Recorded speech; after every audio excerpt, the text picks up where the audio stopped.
मुख्यमंत्री पूर्व सरकार समय 5T ना रंग बोली शिक्षा व्यवस्था को विपर्जय कर प्राथमिक शिक्षा को गुरुत्व दि जाई नथिला। यह केवल राजनैतिक भोट बैंक करा अन्यपटे नुआ सरकार आसिबा परे विपथ आड़क जाउथिबा शिक्षा व्यवस्था को सजाड़िबा पई चेष्टा करूछु बोली कहिसंती मुख्यमंत्री।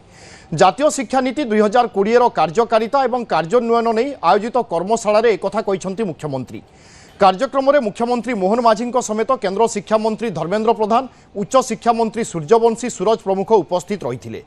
टीचिंग रिसर्च इनोवेशन उपरे केंद्र शिक्षा मंत्री धर्मेंद्र प्रधान गुरुत्व देइछंती। जीईआर अर्थात ग्रॉस एनरोलमेंट रेशियो देश में 29% थिबा बेले ओडिशा रे 23% रही बोली कहिसंती केंद्र मंत्री। जेतेबेले जातीय शिक्षा नीति जो जड़ता थिला आम ओडिशा रे शिक्षा क्षेत्र में ताकू दूर करने आज त्वरान्वित कर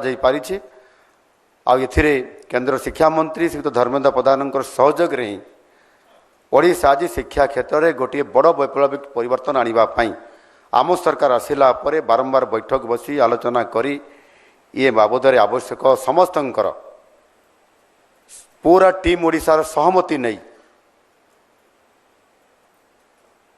ये कार्यक्रम को आग को निया जाई पारिछि।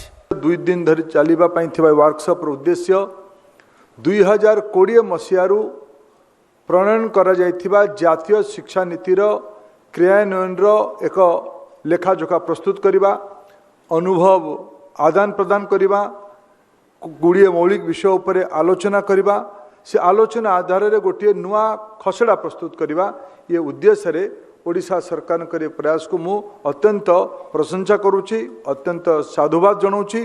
ये निश्चित रूपे आज समय उपयोगी है।